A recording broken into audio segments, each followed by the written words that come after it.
المنافق؟ هذا هو السؤال. سؤال يطرحوه علي كثير، يرسلوه لي. شكون المنافق في التعامل مع الدول، الجزائر ولا المغرب، فيما يتعلق بقضية الصحراء؟ يقولون ديما هذا الكلام. شوف، جريدة في هذا السياق هذا، والله عثرت هكذا على واحد المقال نشرته جريدة جزائرية في هذا الإطار. يعني أنا نقرأ في هذا السؤال اللي يرسله لي أحد الإخوة حتى نلقى هذا المقال.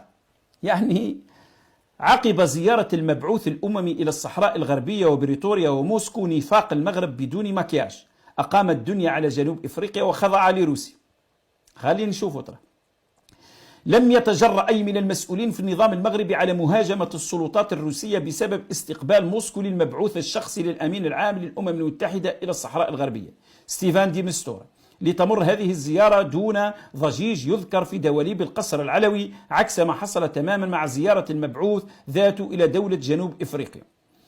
فلماذا أقامت المغرب الدنيا ولم تقعدها مع دولة جنوب إفريقيا؟ ولماذا مر الأمر وكأنه لم يكن مع روسيا؟ سؤال طرحه ولا يزال يطرحه الكثير من المراقبين، ولا سيما الناشطين المغربيين والصحراويين على شبكات التواصل الاجتماعي، وهو سؤال يبدو وجيه، لأن القضية تنطوي على ما يمكن اعتباره نفاقا سياسيا. في 31 يناير 2024 قام الدبلوماسي السويدي الإيطالي بزيارة إلى دولة جنوب إفريقيا، واستقبل في بريطوريا من قبل كبار مسؤولي هذا البلد.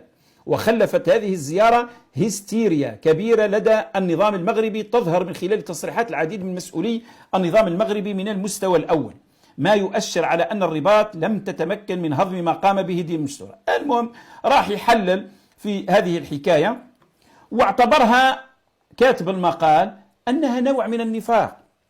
أوكي، أولا روسيا لا تعترف بالبوليزاريو ولا تؤيد أي شيء، تلتزم الحياد في هذه القضية. هذا أولا. ثانيا أنها دولة كبيرة.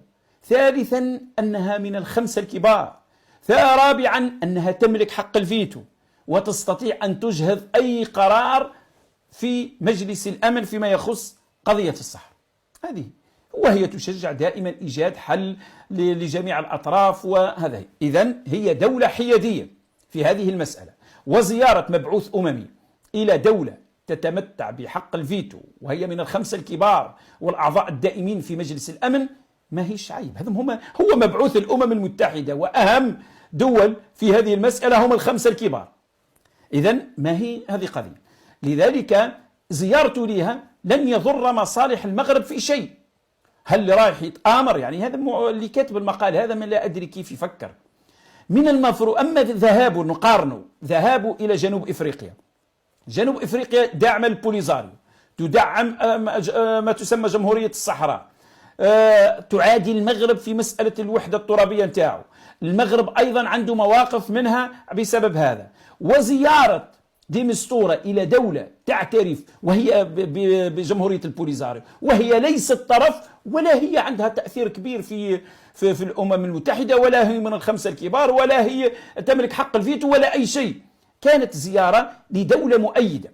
أنا قريتها أنذاك بأنه دي مستورة صار في قناعته أن هذه القضية متعددة الأطراف، مش طرفي النزاع كما تقول الجزائر، بل أن الجزائر طرف، والبوليزاريو راهي جزء داخل في إطار طرف الجزائر، وجنوب إفريقيا طرف، وما إلى ذلك من هذه الأمور.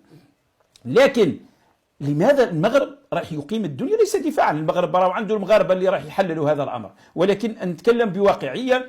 إذا كان اعتبرت أنه سكت على روسيا، على هذه الزيارة إلى روسيا، وأقام الدنيا على زيارته إلى بريطوريا، يعني واضح جدا. نرجع إلى الجزائر.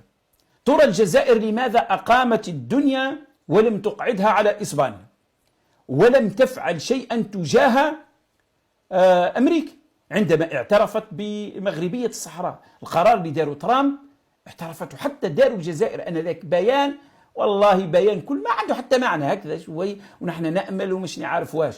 ولكن هل قاطعت الجزائر أمريكا؟ هل الجزائر قالت لا لأمريكا في شيء؟ أبدا، لم ترفع رأسها. وهذا المبعوث الأممي راه يروح للأمريكان ويجي من الأمريكان، واش هيا؟ علاش انتم تقولوا الأمم المتحدة ومجلس الأمن موجود في أمريكا التي تعترف بمغربية الصحراء، والقرار اللي داروا ترامب ما ألغاهش بايدن، ما زال ساري المفعول، وما زال في كل مواقعهم الرسمية خلاص قرار دولة، ويزيد يرجع ترامب راح يزيد معه حوايج أخرى والأيام بيناتهم. لذلك ما إذا كان هذا النفاق نقولوا نفاق. النظام الجزائري نروح لمسألة التطبيع. النظام الجزائري أقام الدنيا ولم يقعدها على المغرب على أساس أنه مطبع مع إسرائيل. قبله كانت موريتانيا عندها مكتب إسرائيلي في موريتانيا، هل سمعت أنذاك الجزائر نددت بالمكتب هذا؟ ما كانش. أمر آخر، الجزائر عندها علاقات مع تركيا، علاقات وصلت تقريبا راهي عندهم تطلعات أن تصبح على الشراكة الاستراتيجية، استثمارات التركية عفوا في الجزائر 10 مليار دولار، وتركيا تعترف بإسرائيل، عندها علاقات أمنية وتعاون عسكري مع إسرائيل. هل الجزائر اللي تدعي بأنها ضد التطبيع وتناهض المطبعين تفعل ذلك؟ الجزائر تستقبل محمود عباس اللي هو يعتبر رأس الحربة في اتفاق أوسلو، والجزائر تدعي أنها تحارب التطبيع. الجزائر عندها علاقات مع مصر عندها علاقات مع إسرائيل، الأردن واستقبلت السيسي واستقبلت الملك عبد الله الثاني، عندهم علاقات. الإمارات لم يجرؤوا إلا بواحد الكلام وثم سحبوه لأنهم خايفين من الإمارات، والإمارات عندها علاقات مع إسرائيل وفاتحة قنصلية في الداخلة ولم يتجرؤوا على اتخاذ موقف تجاه زيد، والبحرين وما إلى ذلك من هذه الأمور. هذا نفاق ولا مش نفاق يا متعلمين يا بتوع المدارس؟ هذا أيضا قمة النفاق، هذا اللي لازم يفهموه. لذلك أن تقول أنه عندها الجزائر، هيا نروحوا للمواقف أصلا من قضية الصحراء. الجزائر حتى في إسبانيا راهي ما دارتش الجزائر ضجيج، الغاز قاعد يمشي هكذاك واحد الضجيج دبلوماسي نتاع دراري، وبعد ذلك عادوا إلى بيت الطاعة وقال واش يسموه عطاف بأنهم تراجعوا ولم يتراجعوا. خليني في هذا السياق نوري لكم واحد الصحيفة، خليني نوري لكم واحد الصحيفة إسبانية هي البايس، واش كتبت؟ هاي واش كاتبة هذه البايس؟ كتبت العنوان: الجزائر ترسل سفيرا جديدا إلى مدريد وتنهي 19 شهرا من الأزمة الدبلوماسية. الجزائر هي التي أرسلت. كان هذا المقال أعتقد في 2 نوفمبر 2023.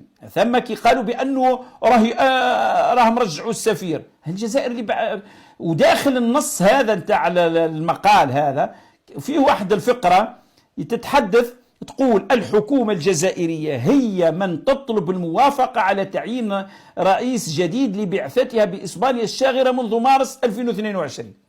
هذه موجودة داخل هذا النص. هذا هو المقال تاع الصحيفة تاع البايس، أكد بأن الجزائر تعيد وهي اللي تطلب. إسبانيا ما قالت لهاش رجعي السفير نتاعها. وش هذا نفاق ولا لا؟ تعلن أزمة مع بلد ثم تعاود ترجع واحد كذا، وش هذا أسوأ من النفاق. لذلك باش تجي تقول لي راهو المغرب راهو يمارس في النفاق في مواقفه، لا أنت أيضا تمارس في النفاق، تعادي دول وتضغط على دول في مسألة الصحراء وتعطي في الأموال، ودول أخرى ما تستطيع تقول كلمة. هل تجرأ النظام الجزائري؟ نعطيك شيء آخر عن النفاق. في القمة العربية في بدايتها حاولت الجزائر اعتقدت الجزائر أنها صارت قوة مؤثرة، قالت نجيبوا هذا بتاع فلسطين محمود عباس وهنية ويعلنوا مصالحة داخل القمة، رفضوها لهم، دار لهم قبل هذاك في إطار لم شمل الفصائل. ثم قالوا لهم ونحضروا نتاع البوليزاريو، رفضوا لهم. تبون لم يذكر لفظ الصحراء خلال القمة أصلا، لم يذكر أصلا. حتى العمامرة أنذاك وزير الخارجية عقد ندوة وتكلم لم يذكر هذا اللفظ. يسافر أحمد عطاف في منظمة التعاون الإسلامي في قضية الأخرى الجامعة العربية لم يذكر قضية الصحراء، وكي يروحوا الجزائر يصدعوا العالم بقضية الصحراء. أكثر من نفاق آخر، نفاق دبلوماسي كبير لدى الجزائر. واش هو؟ نزيد نعطيه لكم والله راهو في الصميم. لما الجزائريين يقولوا على إسرائيل الكيان ما يعترفوش بالكيان عند المجتمع الدولي، وتبون على منبر الأمم المتحدة دولة فلسطينية في حدود 67 وعاصمتها القدس الشرقية.